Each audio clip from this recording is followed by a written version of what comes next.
इस समतामूलक समाज की परिकल्पना कर्पूरी जी ने ऐसे कीजिए ना भाई, डंडा पकड़ा। दूसरी बात, हम लोगों ने यहाँ कोई राजनीतिक टीका टिप्पणी मैंने तो कम से कम नहीं करी है। हम लोगों ने ये कहा कि समतामूलक समाज बनाने के लिए जो कर्पूरी जी की सोच थी, उसके आधार पर जन स्वराज की क्या परिकल्पना।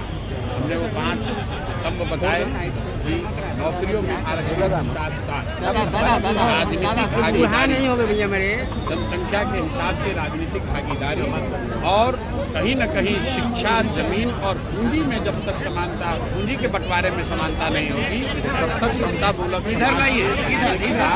सिर्फ नारों में ही रह जाएगा। और जन स्वराज इसके लिए पूरी तरह से प्रतिबद्ध है। कर्पूरी जी का जो अपना सपना रहा है, कर्पूरी जी समाजवाद की जो बेसिक फिलॉसफी है, समाज में समतामूलक समाज बने, बिहार में समतामूलक समाज बने, इसके लिए जन स्वराज इन 5 चीज़ों के लिए प्रतिबद्ध है।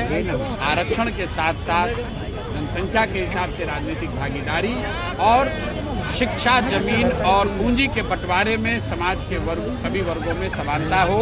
जो मैंने आपको बात बताया कि 75 साल के आज़ादी के बाद भी आज सिर्फ 10% लोग ही बिहार में 12वीं पास करते हैं, और उसमें भी अति पिछड़ा समाज सिर्फ 5.5% लोग 12वीं पास कर रहे हैं। आज अति पिछड़ा समाज सिर्फ 5.5% लोग ही 12वीं पास कर रहे हैं। दलितों में वो सिर्फ 3% है। सामाजिक न्याय की बात हो रही है। जब 3% दलित समाज के लोग ही 12वीं पास करेंगे तो आप किस समानता की बात कर रहे हैं। मैंने आपको आंकड़ा देकर बताया है, सिर्फ 2%, 1.97% लोगों के पास सरकारी नौकरी है। सिर्फ 40% लोग के पास जमीन है, 60% आदमी के पास जमीन ही नहीं है। जब तक इन बातों को नहीं एड्रेस किया जाएगा, तब तक कर्पूरी जी की जयंती सिर्फ मनाने से कुछ नहीं होगा। तो हम लोग सारे लोग इस चीज़ के लिए प्रतिबद्ध हैं, जन स्वराज प्रतिबद्ध है, और मुझे विश्वास है कि समाज में लोग उस बात को समझेंगे, और जो भी कर्पूरी जी को, समाजवाद को मानने वाले लोग हैं, इस विचारधारा से जुड़ेंगे और इसका समर्थन करेंगे। परिवर्तन की बात आप कर रहे हैं, और बिहार में लॉ एंड ऑर्डर काफी ज्यादा बढ़ चुका है। गोलीबारी लगातार हो रही है, प्रशांत जी जो कहे हैं उसको अचीव करने के लिए एक ही काम करना होगा, सरकार बदलना होगा, विधायक बदलना होगा। विधायिका जब बदल जाएगी तो लैंड रिफॉर्म कानून भी बदलना होगा, बिहार का सीलिंग एक्ट भी बदलना होगा। देखिए ये पुराने जाकड़ी कानून जो है, इससे लैंड रिफॉर्म नहीं दिखाएगा। लैंड रिफॉर्म से जो एक्चुअल लैंड रिफॉर्म करना है, उसके लिए कानून में बदलाव आना होगा। कानून में बदलाव आने के लिए जन स्वराज की पार्टी की सरकार बननी होगी, और सरकार बनाने के लिए लोगों को जन स्वराज को वोट देना होगा, तब बिहार का विकास होगा। यही मैसेज, यही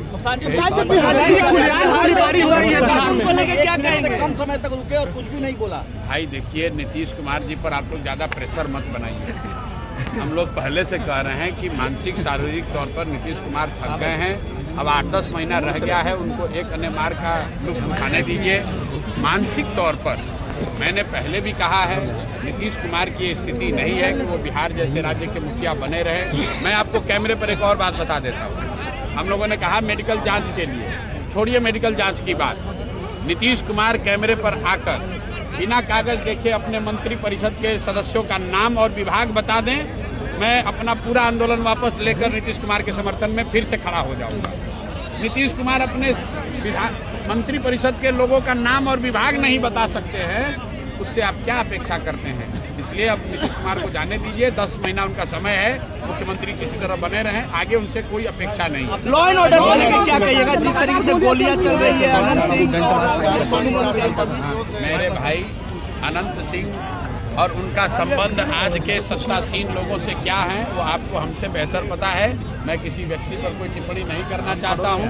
बिहार में बालू माफिया, शराब माफिया और अफसरशाही, उसमें आप लॉ एंड ऑर्डर कैसे बेहतर एक्सपेक्ट कर सकते हैं। तो जब आप पूरी व्यवस्था, जब मुख्यमंत्री सक्षम ही नहीं है मानसिक तौर पर कोई निर्णय लेने को, सरकार चलाने को, सरकार का इकबाल ही खत्म हो गया है, तो ये चीज़ें तो स्वाभाविक तौर पर होंगी ही होंगी। आरटीआई मामले की बात कर रहे थे, कैमरे पे भी बात कर रहे हैं। बिल्कुल, आप आरटीआई दायर किया जा रहा है।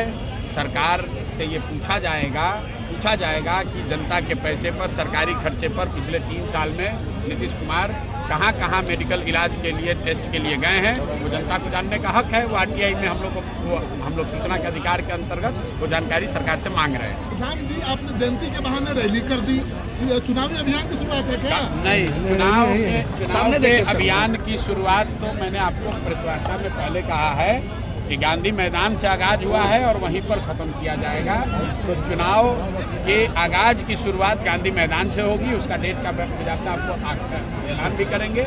आज तो सिर्फ और सिर्फ कर्पूरी जी की जयंती थी और समतामूलक समाज बने, समाजवाद को जो जैसा देवेंद्र यादव जी ने बताया कि बिहार में समाजवाद को सही मायनों में फिर से स्थापित किया जाए, उसके लिए जो जन स्वराज के 5 सूत्रीय सोच है, विचारधारा का हिस्सा है, उसको अपने साथियों के बीच में बताने रखने का काम किया गया है। देखिए, भारत के इतिहास में ऐसा पहली बार हुआ है कि किसी दल ने अति पिछड़ा समाज को उसके जनसंख्या के आधार पर जो है चुनाव में भागीदारी देने की बात कही है। आज पूरा अति पिछड़ा समाज जो है का जो है सीना जो है गर्व से चौड़ा हो गया है जब प्रशांत जी ने कहा है कि मैं बिहार में जो है 70 सीटों पर जो है अति पिछड़ा, बहुत बड़ी बात है ये। और भारत और बिहार के राजनीतिक इतिहास में ऐसा कोई दल नहीं है जो अति पिछड़ा समाज को इस तरह का जो है भागीदारी दे।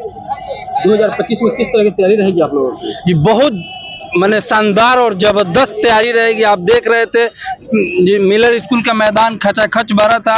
आप सब कार्यक्रम को, आप लोग तो पत्रकार है, देख ही रहे हैं और इससे आप अंदाजा लगा सकते हैं कि आने वाला 2025 सिर्फ और सिर्फ जन स्वराज का होगा। सर, आप कहाँ से तैयारी कर रहे हैं? जी, मैं कल्याणपुर विधानसभा क्षेत्र 16 कल्याणपुर विधानसभा क्षेत्र पूर्वी चंपारण में आता है, मेरी तैयारी वहीं से है। मैं भी अति पिछड़ा समाज से आता हूं। सर, किस तरह की तैयारी चल रही है आपकी? बहुत ही शानदार तैयारी चल रही है। हम लोग लगातार जो है अपने विधानसभा क्षेत्रों में सदस्यता अभियान चला रहे हैं। साथ ही साथ जो है जन संवाद, पंचायत स्तर पर छोटा छोटा जन संवाद कार्यक्रम करके हम लोगों से जुड़ रहे हैं। ये देखा जाए तो कम समय में प्रशांत किशोर जी राजनीति में उभरे हैं, इसके ऊपर क्या कहिएगा? देखिए, बिहार में जो है बिहार की जनता को एक विकल्प की आवश्यकता है। ये लोग जितने भी नेता हैं ये एक ही चट्टे बट्टे के हैं, इसलिए जो है बिहार की जनता जो है एक विकल्प के तौर पर जन स्वराज को देख रही है और दिन प्रतिदिन जो है लोग हजारों हजार लाखों की संख्या में जो है जन स्वराज से जुड़ रहे हैं। तो क्या लगता है 2025 में कितने सीट लाने का दावा रखते हैं? जन स्वराज पूरी मेजोरिटी के साथ बिहार में अपनी सरकार बनाएगी। सर, सरकार बनाएगी खुद अपने दम? बिल्कुल, पूरी मेजोरिटी के साथ। अपना परिचय दीजिए। मैं डॉक्टर मंतोष कुमार सहनी, मेरा घर जो है कोटवा है। मैं कल्याणपुर विधानसभा से आता हूँ, पूर्वी चंपारण, बापू की कर्मभूमि पूर्वी चंपारण से आता हूँ। धन्यवाद। बिल्कुल सही कह रहे हैं। समाज में अति पिछड़े की आबादी के हिसाब से भागीदारी 70 सीट ठीक है, हमें कोई परेशानी नहीं है। आज तक अति पिछड़ों का हक 35 सालों से मारा जा रहा था। उतना ही नहीं, उन्होंने तो चैलेंज किया है कि आरजेडी, नीतीश और बीजेपी मिलके भी 70 सीट नहीं दे पाएंगे। वो मैं को चैलेंज किया, बिल्कुल बिल्कुल सही कहा है उन्होंने।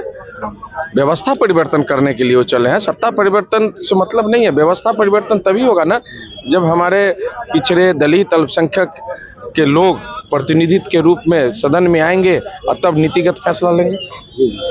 तो क्या लगता है 2025 में किस तरह की तैयारी? इतनी मजबूत तैयारी है कि जनता जन स्वराज कर रही है। अच्छा। इसमें हमारी तैयारी से ज्यादा जनता की हिस्सेदारी और भागीदारी पर निर्भर करता है कि अपने बच्चों के शिक्षा के लिए, पलायन रोकने के लिए, रोजगार के लिए वो जन स्वराज को वोट देती है कि नहीं। ये जिम्मेदारी, भागीदारी, हिस्सेदारी अब जनता के माथे पे है। कितने सीटों पर आप लोग तैयारी कर रहे हैं? हम लोग 243 सीटों पे लड़ेंगे। आप कहाँ से तैयारी कर रहे हैं? मैं महनार विधानसभा से। महनार विधानसभा में किस तरह की तैयारी चल रही है आपकी?